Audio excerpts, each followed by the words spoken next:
Nous sommes des journalistes, nous posons des questions pour édifier les Camerounais.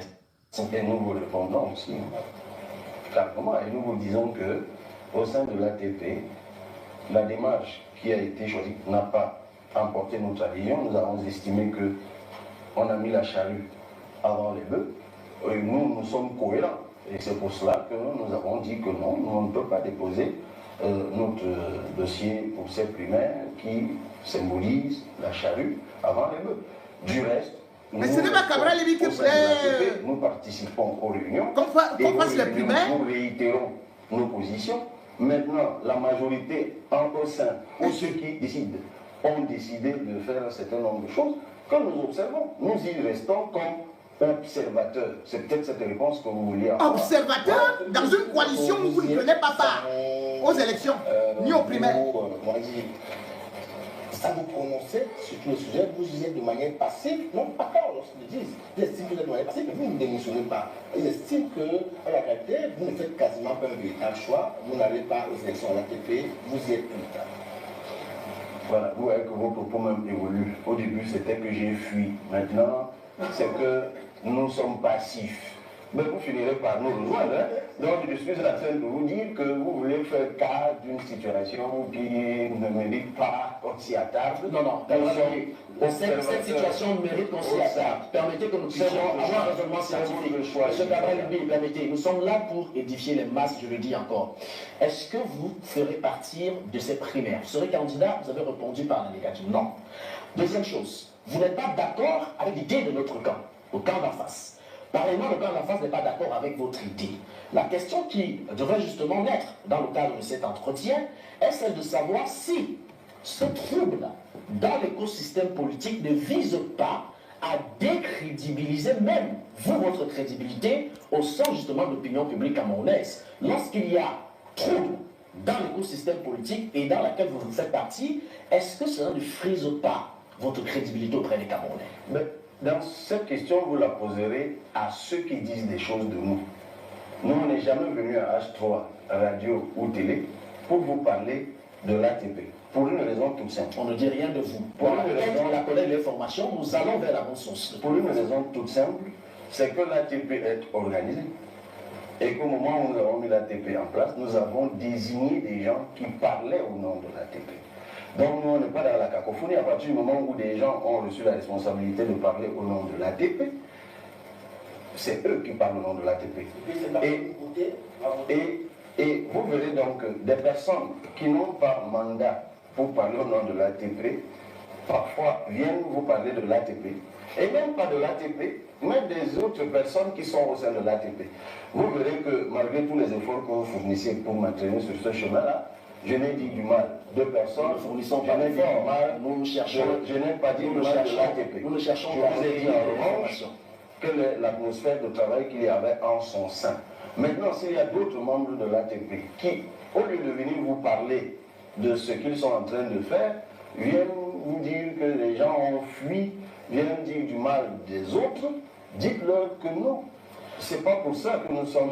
De toute façon, nous ne porterons pas ce fardeau. Personne n'a dit de mal de Cabral-Loubi ou encore du PCRN. Nous sommes allés à bonne source pour recueillir des informations et nous voulons justement vous en parler pour que la monnaie soit édifiée. Honorable, ce qu'on voudrait savoir là, tout de suite, c'est au sein du PCN, depuis un certain moment aussi, comme avec les pouvoirs publics, il y a comme une forme de dichotomie à l'intérieur, de mésentente avec certains de vos membres. Parce que lorsqu'on parle de comme pouvoir public, il y a par exemple le cas du maire Bogol et Torniel, parce que le maire Torniel aussi. Quelles sont vos relations juridiques avec ces deux élus locaux qui récemment ont quand même participé à une motion de soutien à côté du ministre Kanandi pour appeler le président Pobiya à se représenter à l'élection présidentielle. Nous n'avons pas trop entendu ce sujet-là. Quelle relation avez-vous aujourd'hui avec ces deux élus locaux? D'abord, pas le maire Tonien, parce que le maire Tonien, c'est le maire de Moussongo, il est au travail, il est au PCRN et il a d'ailleurs des résultats élogieux sur le terrain. Je parlais de l'électrification tout à l'heure. Maintenant, comme dans toutes les organisations du monde, il y a à un moment des gens qui décident de quitter l'organisation et de continuer leur vie dans d'autres organisations, dans d'autres cadres. Et cela arrive aussi au PCRN.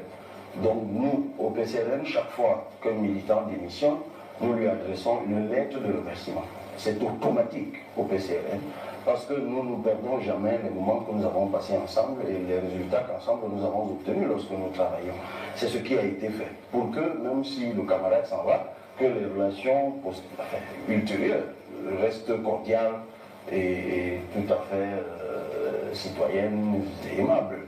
Donc, je viens de vous donner les qualificatifs du type de rapport que nous avons avec nos camarades qui ont nos ex-camarades, parce que l'événement que vous évoquez, qui a eu lieu au MINAT, je crois qu'ils ont pris la peine de signer sur ces documents comme étant anciens militants du PCRN. Donc, ce qu'ils y ont fait n'engage absolument pas notre formation politique. Et si vous vous intéressiez davantage, enfin, c'est pas votre tasse de thé, au fichier du PCRN, vous verrez que lorsque 200 vont, c'est 2000 qui adhèrent. Voilà. Ils estiment qu'ils ont quitté le PCN avec ambiguïté du cœur. Ils aimaient bien cette formation politique, ils voulaient bien continuer à militer, mais ils ont été, disent-ils, frustrés en 2020. Ils estiment que lors de la campagne municipale où le PCN a gagné avec brio dans cette localité, ils postulent au poste de maire. Et le PCN a envoyé non, la taille. Ils ont reçu une femme de maire recevoir pour la poste de maire. Ils ont insisté, ils ont gagné les mairies. Est-ce que ce n'est pas une forme de bisque petit à du RDPC qui là-bas envoie l'homme et il a dit qu'une partie doit véritablement s'effectuer sans que le militant puisse. Anne Fegon, il faut répondre à cette question. Le PCN est en train d'aller dans cette posture. Est-ce qu'ils ont tort? Non, il y a une très grande différence entre ce que nous avons fait et ce qui se fait au RDPC. Nous, on a pris la peine de convoquer tous les élus dans une réunion. Et au cours de cette réunion, nous leur avons dit que, compte tenu du fait que notre dynamique était récente et que nous n'avions pas la bonne maîtrise de la moralité de tout le monde, pour cette première expérience électorale, nous nous sentions obligés nous-mêmes de désigner les élus dont nous étions sûrs de la moralité et de la fidélité et de la loyauté vis-à-vis de nos idéaux communs. Et nous sommes d'ailleurs tous tombés d'accord sur ce principe qui allait donc gouverner le choix des élus. Donc tous les élus, en repartant pour les formalités que convoquent généralement les préfets après les élections locales, savaient que c'était ce mot d'ordre-là qui devait prévaloir, ce qui ne se fait absolument jamais au RDPC. Et tous les autres maires ont suivi ce mot d'ordre. Nous avons gagné 7 communes, et dans 7 communes, ce mot d'ordre a été suivi, 5 communes, ce mot d'ordre a été suivi à la lettre. Et c'est dans les 2 communes que vous évoquez que ce mot d'ordre n'a pas été suivi. Et donc, ils ont passé outre les consignes, les décisions, justement. Non, le consensus. D'accord, tout à fait. Qu'ensemble, oui, nous avions adopté et ils se sont fait élire. Ok. La suite, vous la connaissez, vous venez de la décrire. Vous voyez qu'on avait raison d'être regardant sur le choix. Donc, ils ont fini par nous donner raison. En 2020, vous affirmiez que les choses se changent de l'intérieur. Après, 5 ans après, avez-vous le sentiment d'avoir changé quelque chose? Alors, nous, on ne l'a jamais dit. Hein. Vous disiez en 2020 que les choses se changent de l'intérieur. À l'Assemblée nationale, à l'Assemblée, oui, les institutions. D'ailleurs, l'exemple des élus français. En 2020, je me rappelle très bien de ce que vous dites, c'est un propos que nous tenions pendant la campagne. Pendant la campagne, où nous disions aux Camerounais, et nous le maintenons encore, que ce que nous avions raté en 2018, on pouvait le rattraper en 2020.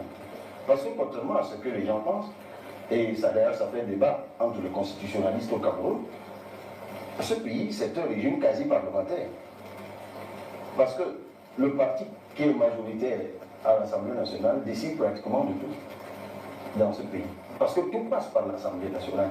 Et c'est pour cela que nous disions au collège électoral en 2020... Tout passe par l'Assemblée nationale ou tout passe par BIA. Parce que si nous n'avons pas pu gagner en 2018, nous pouvons gagner. L'Assemblée nationale du Cameroun, c'est une chambre d'enregistrement. Ce qui nous installerait dans une forme de cohabitation. Tout passe par Nous BIA. pouvons diriger le pays à partir de l'Assemblée nationale parce que les lois sont votées. La constitution que l'on veut modifier, on l'a modifiée à l'Assemblée.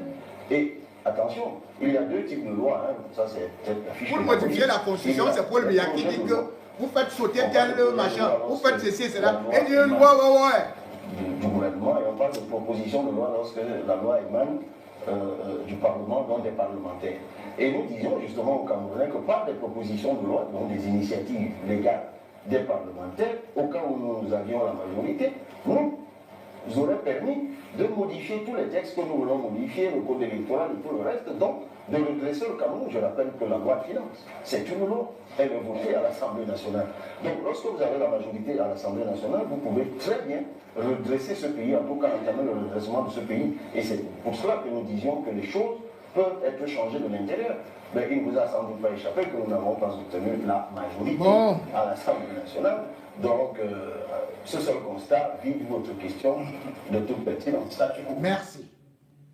Nous nous arrêtons uniquement là. Pourquoi est-ce que nous nous arrêtons là? Parce que Cabral Libye, oh là là, c'est arrêter un peu le truc. Parce que Cabral Libye est en train de nous parler justement de ce qui se passe de l'intérieur. Ça se passe de l'intérieur. Mais le même Cabral Libye a dit que ça ne valait pas la peine d'aller s'acoquiner avec le gouvernement. Or, même à l'Assemblée nationale, on n'est pas obligé de composer entre des députés de plusieurs factions. Quand on est à l'Assemblée nationale, on ne va pas là-bas comme étant seul, puisqu'il y a d'autres partis de l'opposition. Et de toutes les façons, l'Assemblée nationale avait déjà été majoritaire en 1997 pour l'opposition. Est-ce que l'opposition avait profité de cela pour changer quelque chose? Non. Que ce soit l'ANDP, l'UNDP, le MDR, tous ces partis, ce sont encore, y compris l'UPC, ces partis ont encore vendu leurs voix, leurs élus au parti au pouvoir. Et quand il dit que l'Assemblée nationale décide, aujourd'hui donc, si déjà cette assemblée elle-même, multicolore soit-elle, mais on se rend compte que les gens qui sont dedans, les députés, ils prennent de l'argent. Mais comment est-ce qu'on va faire même quand ils sont opposants? Ils ne peuvent donc rien changer. Et parce qu'il faut que plusieurs formations s'entendent pour pouvoir être majoritaires.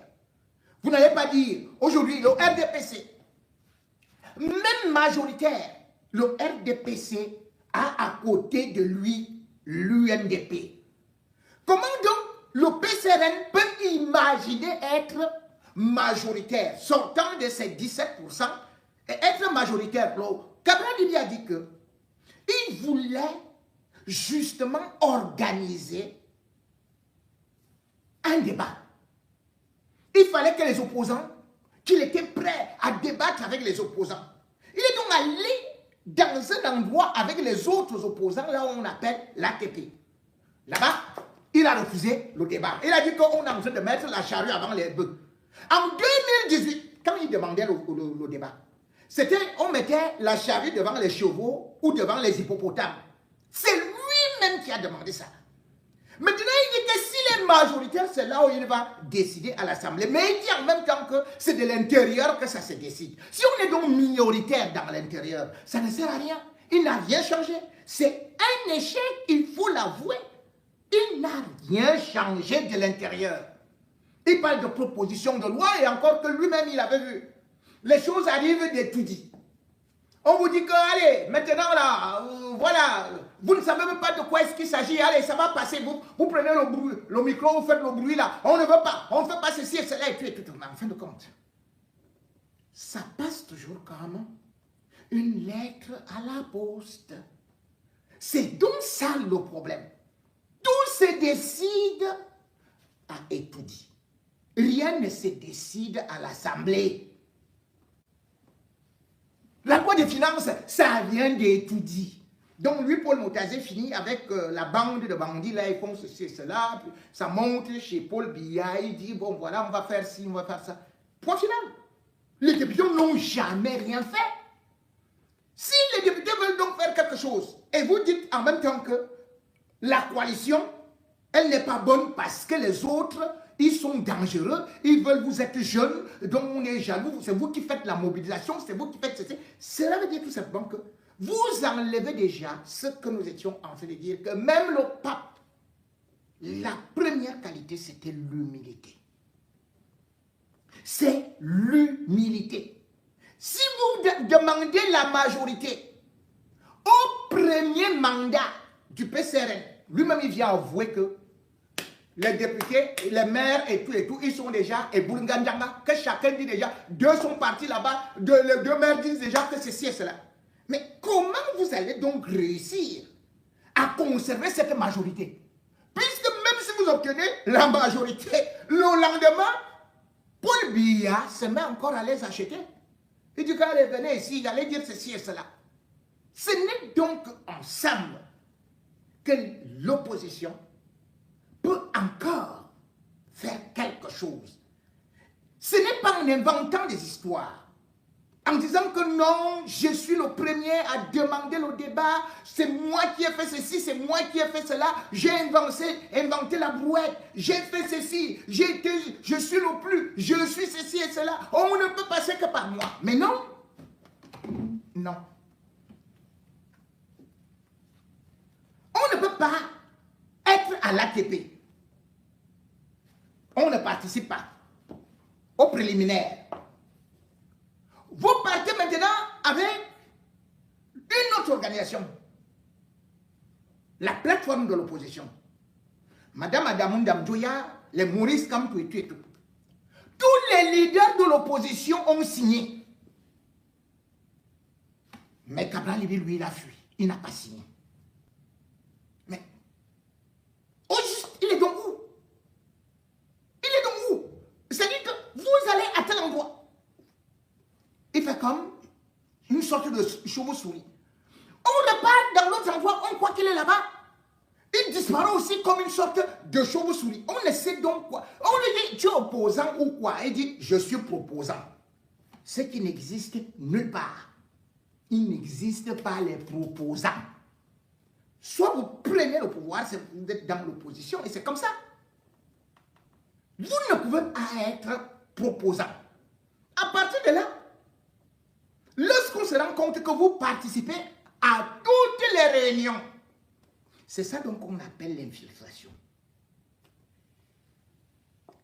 Parce que vous n'êtes pas avec les gens, mais vous suivez les gens.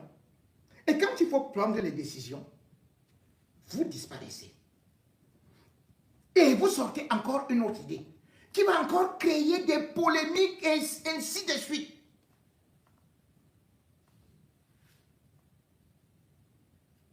L'opposition camerounaise a connu des vieux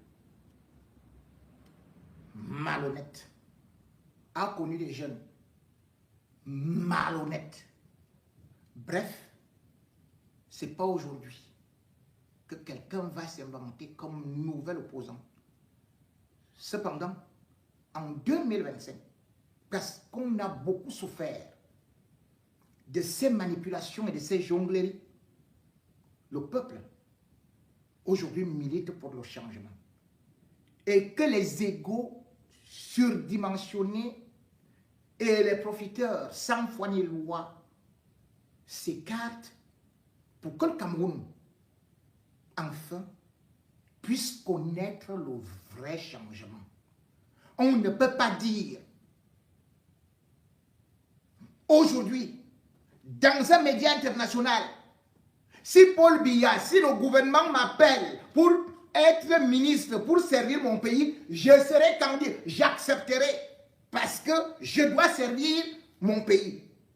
Le lendemain, on se lève, on dit, moi je ne peux pas faire coalition avec quelqu'un qui a déjà servi, qui a déjà été ministre, qui a déjà été avec Paul Biya. Hein? Dieu, il fallait feu.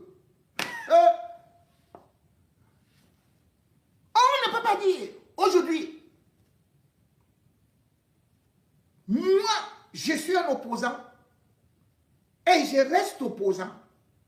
Et en même temps, on va à l'assemblée du RDPC. Parce que c'est l'assemblée du RDPC. On va s'asseoir avec les gens du RDPC. Les lois du RDPC, on les cautionne. Et on est dans le bureau de l'assemblée du RDPC. Avec tous les ministres qui sont aussi là-bas. Ça fait donc que Madame Fégonde,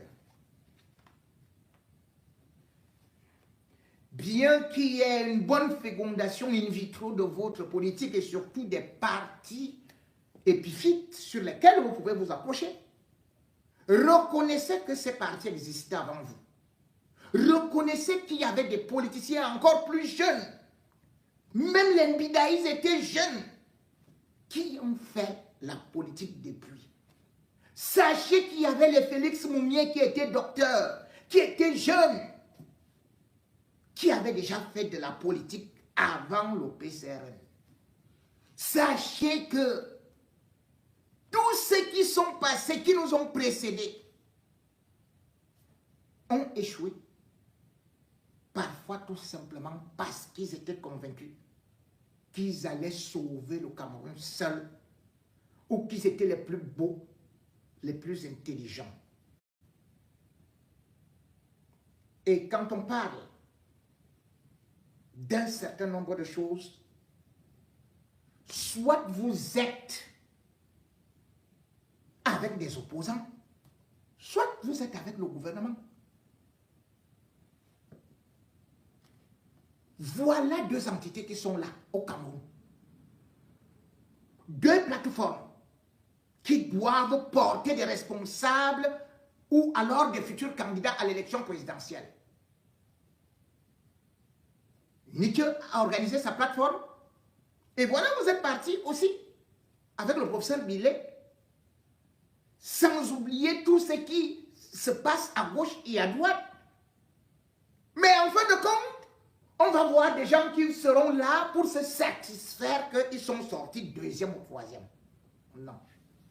Là, quand on se satisfait d'avoir échoué, cela veut dire on n'est pas prêt à diriger. On ne compte que des trophées. On ne compte pas ceux qui arrivent en finale ou sont troisième d'une compétition. 2025, c'est la médaille d'or que le peuple camerounais attend.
Il n'existe pas d'école de président.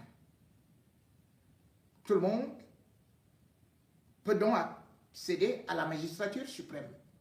Sauf que depuis 43 ans, on voit toute forme d'opposant, toute forme de candidat à l'élection présidentielle, et c'est toujours un seul gagnant, Paul Biya. Est-ce donc à dire qu'il est l'homme le plus intelligent? Est-ce donc à dire que les candidats ne sont pas percutants? Paul Biya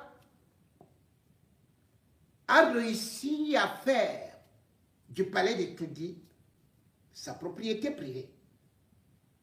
Mais cela parce que non seulement il a bénéficié de la tricherie, du bourrage des urnes, donc du manque de transparence, mais surtout aussi, il y a eu des blocs qui l'ont soutenu.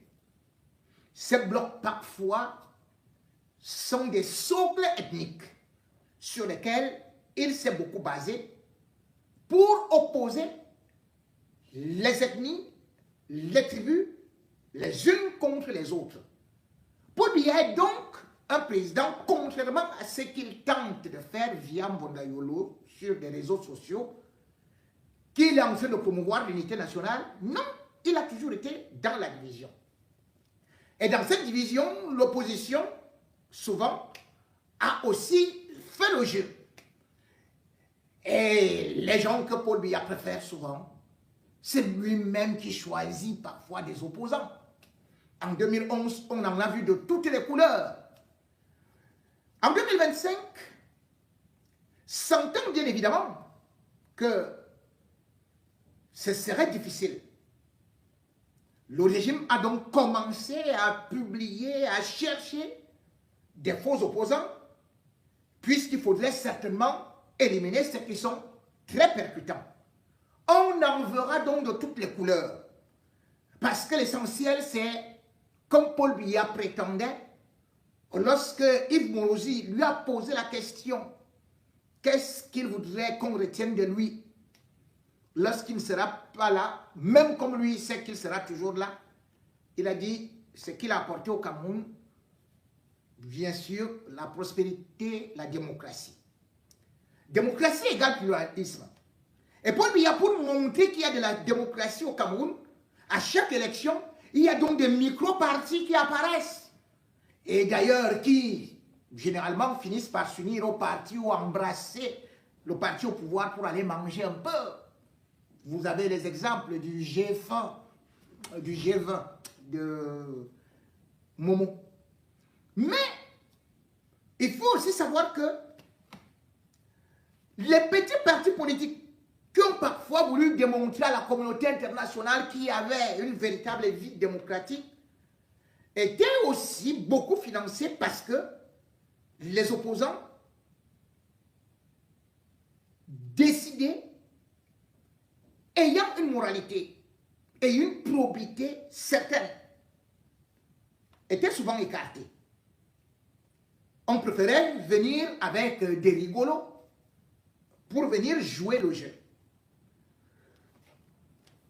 Paul Biya profitait donc, bien évidemment, à travers des socles pour continuer à tenir le Cameroun comme une manivelle unidirectionnelle. Et lorsqu'on parle de socle, on avait le Sud. Le Sud, on a toujours dit, c'est la région de Paul Biya. Le RDPC doit gagner 100%, 200%. Et il n'y avait pas de place pour l'opposition. Mais on constate aujourd'hui qu'au Sud, des voix s'élèvent. D'autant plus que les ministres même du Sud, les enfants de Paul Biya, sont en guerre entre eux. Chacun voulant déjà succéder au père, au vieux père, qui lui-même ne cherche pas de successeur. Mais aussi, il y avait chez les Ekambeti, ceux-là qui faisaient beaucoup de bruit et d'ailleurs rédigeaient toujours la première motion de soutien pour Paul Biya, demandant que Paul Biya doit se présenter. C'était toujours l'appel de Laleki. Laleki était toujours pour Paul Biya. Et d'ailleurs, Laleki a toujours menacé. Si jamais un halogène, un Bamileke par exemple, gagne le pouvoir, ils vont détruire le pont de Babda. Bref, il n'y aura même pas de passage pour rejoindre Etoudi. Même comme ils ont oublié qu'il peut y avoir des hélicoptères Même comme ils ont oublié qu'avec ça, eux-mêmes, ils ne pourront plus traverser quoi que ce soit, ils seront isolés. Bon, passons. La loi qui est, depuis donc que les appels ont commencé, c'est clair. La loi qui est doute, la loi qui est réfléchie, la loi qui est divisée. Et la révolte au sein du RDPC vient de la laitier. C'est bel et bien un intellectuel, un jeune de la laitier qui d'ailleurs a porté plainte contre Paul Biya, contre le RDPC, arguant que sans congrès, bien évidemment, Paul Biya ne peut plus être le candidat naturel du RDPC. C'est donc une véritable flèche dans le dos. Ou alors ce qu'on appelle un but contre son propre camp. L'affaire est actuellement en justice. Mais le RDPC est en train de perdre non seulement de la crédibilité, mais aussi des plumes. Puisque de plus en plus, quand vous allez au niveau de la laitier, vous constatez que des populations se rendent aujourd'hui compte qu'elles ont été exploitées, que Paul Biya leur a fait miroiter des projets qui n'ont jamais été réalisés, que Paul Biya ne les a jamais aimés et que la laitier reste toujours enclavée, rien ne s'est développé. La laitier ne soutient donc plus ouvertement Paul Biya parce que la laitier a toujours lancé ses motions de soutien un an avant l'élection présidentielle. Mais ce n'est pas seulement que la laitier s'éteint. C'est qu'aujourd'hui même, la laitier est en train de regarder si un de ses fils ne pourrait pas être candidat à l'élection présidentielle. Que ce soit dans le gouvernement ou dans l'opposition, la laitier, elle aussi, veut déjà son propre candidat. Et comme une blague, voilà quelqu'un qui avait juré honneur et fidélité. Puisque toujours au Cameroun, l'armée est là. Comme disait par exemple un soi-disant intellectuel, il faut protéger, il faut faire un coup d'État si jamais un parti d'opposition arrive au pouvoir. Il interpelle l'armée de faire le coup d'État. L'armée a donc toujours été là pour bourrer les jeunes. L'armée a toujours été là pour soutenir Paul Biya. L'armée a toujours été là pour tirer sur les opposants. L'armée a toujours été là pour arrêter, tabasser les opposants. L'armée a souvent été garante des victoires volées de Paul Biya. Et l'armée, souvent, dans des camions, a été transportée ou pour aller voter dans des casernes alors que cela est interdit par la loi. Mais cette armée aujourd'hui elle-même, elle est aussi divisée. Parce qu'elle voit déjà la guerre. Cette guerre qui ne fait que mal, où des jeunes ne font que mourir. Et d'ailleurs, beaucoup sont en train de fuir. L'armée du Cameroun est donc malade.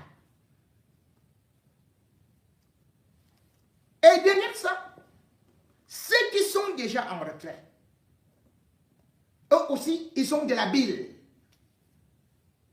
Ils en ont ras-le-bol.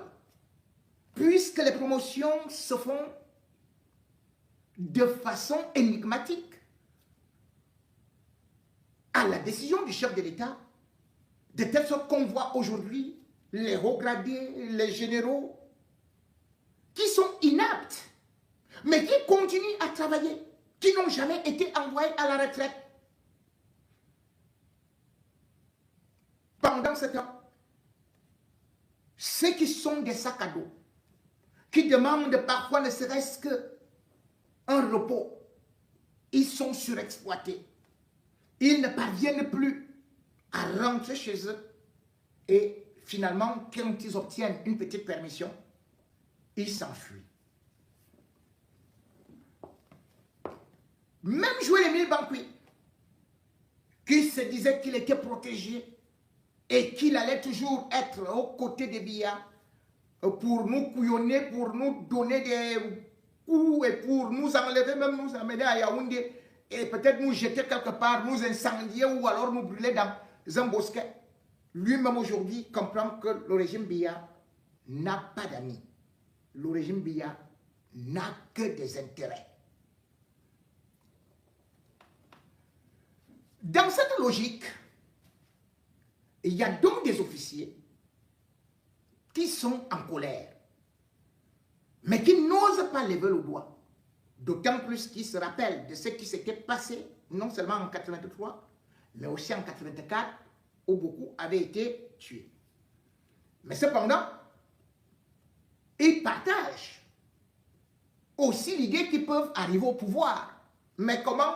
Par un coup d'État, là encore c'est très compliqué. Et voilà donc un qui vient de se lever. Oui! Où? À l'allée qui est. Le père est retraité. Un bon Ekambeti. Il a réuni les villageois, il a réuni tout le monde, il a dit que c'est même quoi ça? Que tout le temps c'est Paul Biya, Paul Biya, Paul Biya. Pour Maniche. Maintenant, il a dit, comme il est parti à la retraite là, même comme on dit que la grande muette, qu'il faut avoir le droit de réserve, même si on est à tel ou tel endroit comme... Voilà. Il dit que c'est lui qui vient enlever Paul Biya. Oui. Il est donc en train de déstabiliser déjà la laitier. On aurait pu croire que c'était une blague. Mais lorsque vous allez voir la mobilisation, vous allez comprendre que la laitier, qui était une forteresse pour Paul Biya, est aussi tombée. La laitier est en train de tourner le dos à Paul Biya. Parce qu'après avoir longtemps menti qu'il a apporté la démocratie au Cameroun, Paul Biya aujourd'hui est face à la grogne. Paul Biya est face à la colère. Paul Biya aujourd'hui va connaître ce qu'on appelle justement le but contre son propre camp. La laitier et bien évidemment ceux qui le supportaient sans jamais dire mot commencent déjà à dire à Paul Biya: tu as dit que tu as apporté la démocratie, papa va te reposer, tu es fatigué. La laitier et même les retraités disent maintenant à Paul Biya: c'est terminé. Notre heure a sonné, à nous aussi de profiter. Je suis candidat à l'élection présidentielle 2027. Jean-Marie Eyebi, adjudant-chef à la retraite, est candidat indépendant à l'élection présidentielle du 7 octobre prochain. L'annonce a été faite ce samedi dans son village à Monatélé, en présence des populations venues nombreuses. Le candidat déclaré a déjà des solutions pour que sa candidature soit validée. Je sais que j'aurai un morceau très dur, c'est-à-dire avoir 300 signatures, 30 par région, comme nous en avons 10 régions. Je ferai donc 300 signatures. L'adjudant-chef à la retraite a déjà une idée pour son projet de société qui sera accentué sur l'agriculture. Que je suis capable de relever l'économie du Cameroun. Avec l'agriculture, je vais relever l'économie du Cameroun. Avec l'élevage, je vais relever l'économie du Cameroun. Il déclare avoir des chances sur son projet de société et invite les Camerounais à croire au projet de société et non aux individus. J'ai remarqué que les Camerounais ne votent pas les projets de société. Les Camerounais votent des individus. C'est pour cela que nous sommes restés comme nous sommes. À partir de cet instant, j'invite tous les Camerounais à chercher à connaître les projets de société. Il déclare également connaître les problèmes dont font face les Camerounais dans leur vie quotidienne et dit avoir les solutions. Je vais mettre le Cameroun comme un petit paradis. Hein? Les enfants iront à l'école sans débourser un franc. Je vais créer des emplois. Hein? Les salaires seront doublés. Au cours de cette cérémonie d'information, va doubler le les salaires. candidat indépendant Jean-Marie Eyébé Je te a vote. reçu Je te l'onction vote. de ses pairs et de Dieu. Et du Dieu. Il exerce un mandat illégal comme président national du Toujours. RDPC. Il saurait être le candidat du parti à la prochaine élection présidentielle. Oui, à l'état c'est fini. actuel. Par cette assignation, le tribunal de première instance de Yaoundé Centre administratif est invité à constater que les dirigeants actuels du parti au pouvoir le sont de fait. À l'initiative de cette saisine de la justice, Léon Keller Onana, qui craint que le candidat du RDPC au scrutin d'octobre prochain soit attaqué en justice. Toute contestation, même minime, pourrait plus ou moins être exploitée par nos adversaires et fragiliser notre position. Il s'agit de ça. Donc, il n'y a rien d'autre caché derrière, comparativement, contrairement à ce que j'ai entendu jusque-là. Il est donc dans l'intérêt de tous que nous agissions avec prudence et responsabilité. Voilà 14 ans que le RDPC n'a pas tenu de congrès. La dernière session remonte à 2011 et pourtant c'est l'instance où les principaux dirigeants du parti sont élus ou nommés pour 5 ans. En 2016, le bureau politique qui en a la possibilité a renvoyé le congrès, mais 9 années après, certains responsables estiment que la durée de la prolongation ne saurait aller au-delà de la périodicité ordinaire retenue par les statuts du parti. Je suis conscient que la discipline est une valeur fondamentale au sein du RDPC. Cependant, je crois fermement que la discipline ne doit pas être un synonyme de silence face aux violations des règles et des statuts. Donc, en tant que membre, et je crois que j'ai pleinement le droit, j'ai le devoir de défendre les principes de notre parti et de veiller pour son bon fonctionnement. Et cela passe par le rappel, si besoin s'impose, au respect des statuts. Léon Keller Onana, conseiller municipal à Monatéli dans le centre, saisit le tribunal après avoir interpellé les principaux responsables dont le président national et le secrétaire général. Sans suite, explique-t-il. S'il n'est pas contre une nouvelle candidature du président national dont les statuts en font le porte-étendard naturel à la présidentielle, il dit être un bon parti au pouvoir qui prêche par l'exemple. Dans sa plainte en justice, Léon Onana demande la désignation d'un mandataire spécial avec pour mission fixer la date et organiser le prochain congrès. Une réunion dont les dirigeants du RDPC s'abstiennent pour l'instant d'avancer la date à quelques mois de la présidentielle. Voilà. Quand c'est de justement que cette assignation en référé, c'est justement pour éviter au parti RDPC d'avoir des problèmes. Là, seulement la Là maintenant, c'est Paul Biya. On disait que tant qu'on ne sera pas candidat, il veut voir les choses bouger. le RDPC dit que Paul Biya ne doit pas être candidat. C'est une belle, peut-être, c'est un plaidoyer.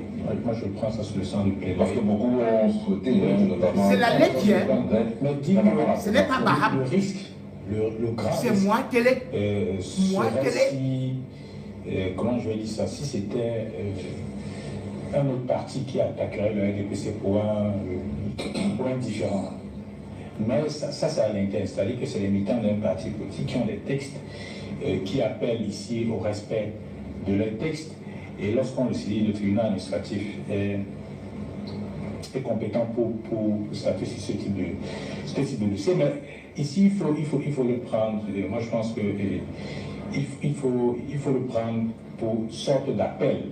Parce qu'il faut noter que, oui, le Congrès, vous savez qu'il y a eu cette polémique-là, je pense que c'était en 2018, lorsque le président devait se représenter, les gens attendaient forcément qu'il y ait un grand congrès pour le désigner, mais le bureau politique c'était sans tambour ni battant, s'était réuni et avait, comment je vais dire ça, prorogé non seulement le mandat du président, et qui lui permettait d'être le candidat. Et ils ne peuvent plus proroger. Hein. Et même encore, cette prorogation est en 2018. Exactement.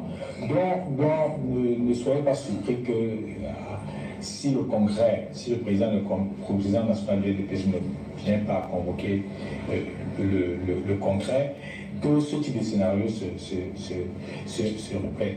Je n'ai pas envie de dire que c'est une bagarre entre les militants d'un président qui ne parvient pas à convoquer un congrès, 14 ans, c'est que il ne dirige pas un parti. Il n'y a pas eu de congrès. Vous dites qu'il doit diriger un pays. Les dirigeants de ce parti-là, vous avez un certain nombre de hauts cadres qui sont décédés, notamment dans le bureau politique qui a été pratiquement découpé de plus de 4 personnes.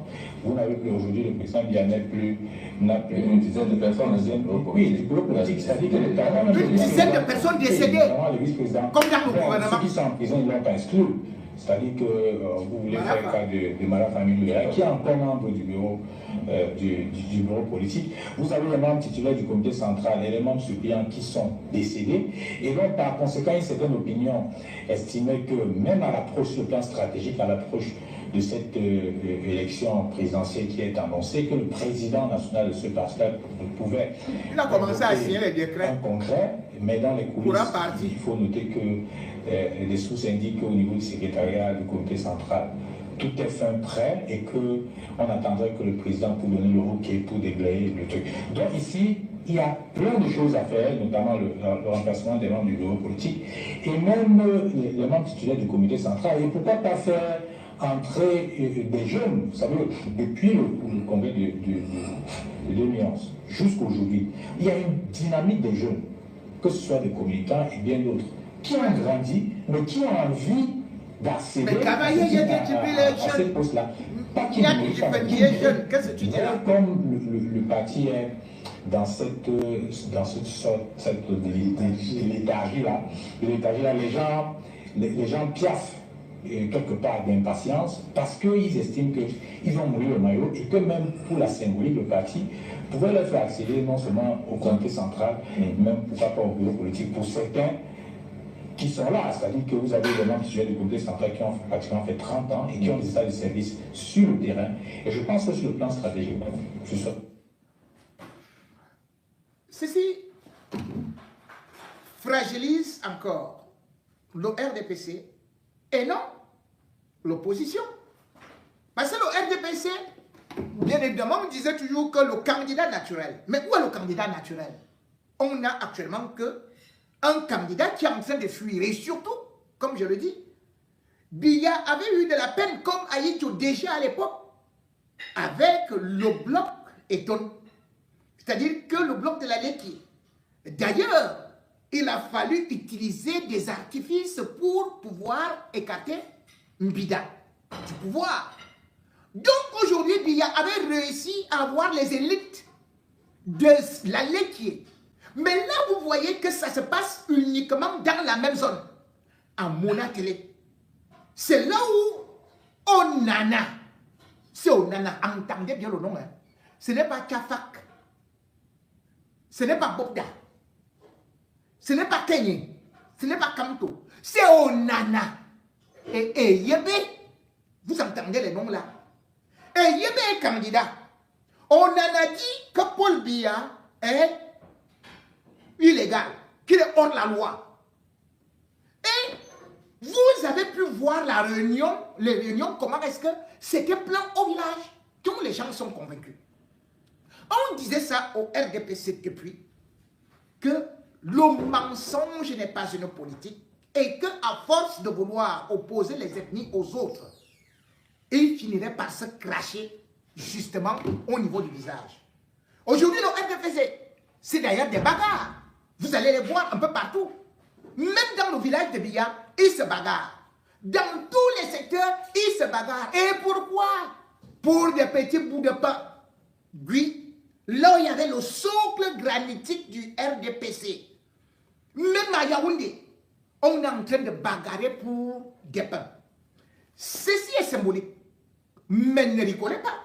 Parce que ça montre tout simplement que lorsque les fissures sont déjà à l'intérieur, lorsque les bagarres sont déjà à l'intérieur, il suffit tout simplement que les gens viennent de l'extérieur pour rafler, pour balayer le RDPC, qui est aujourd'hui un parti politique sclérosé, avitaminé et surtout périmé. Voici donc le RDPC qui se retrouve justement avec des batailles, des guerres internes, alors que le RDPC a souvent eu à serrer des rangs pour aller combattre l'opposition. Cette fois-ci, l'opposition est dedans sous forme de lutte de clans, mais aussi, surtout, du bloc et Tambédi qui a dit nous. Disons, Biya, de droit, Vous souhaiteriez quoi comme image en finale? En finale, pour dire l'homme qui a apporté à son pays la démocratie et la prospérité.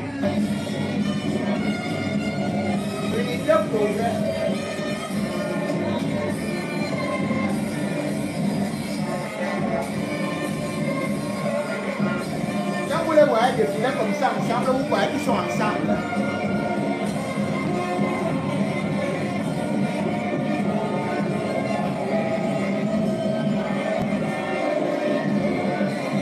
Mais quand le pain va arriver là, avec la sardine.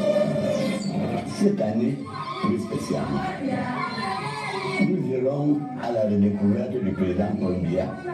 Voilà le jeune Mkwete. D'intimement unique et qui en fait un homme d'exception, dont la personnalité demeure nimbée de mystère.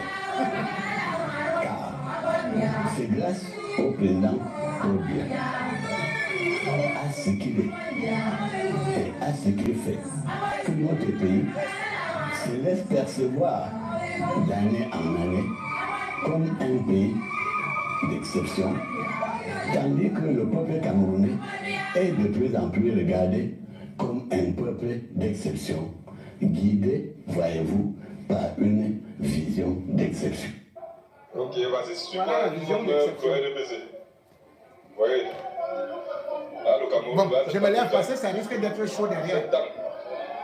Oui. Voilà. C'est pourquoi il est mort pour le RDPC pour 5 ans. Voilà, ça a commencé. Ça a commencé. Moi, je ne suis plus là-bas. Je ne viens pas séparer.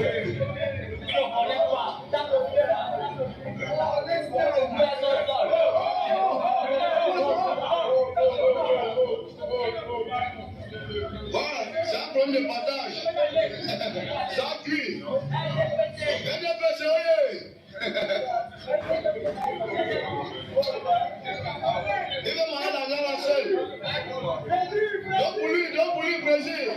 Voilà la misère que Biya a installée, même dans son parti. Ça cuit.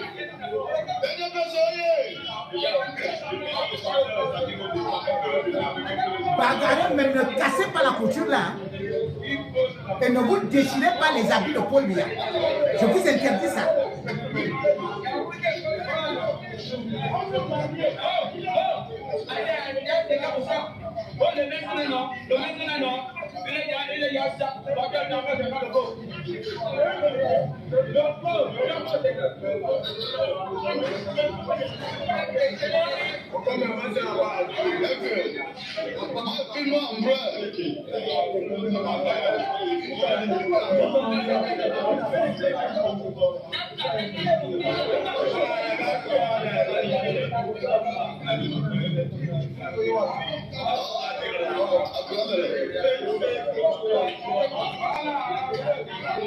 Ça cuit.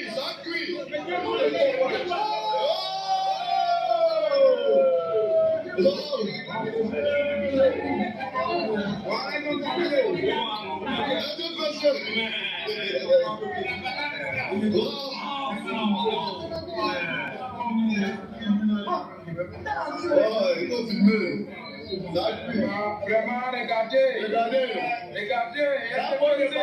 La pomme de patate. 40 ans dans le Ça cuit. La sardine a été. Ça cuit.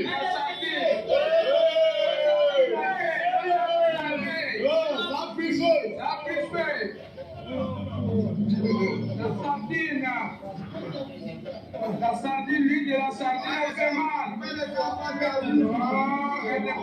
C'est comme ça que ça va se passer.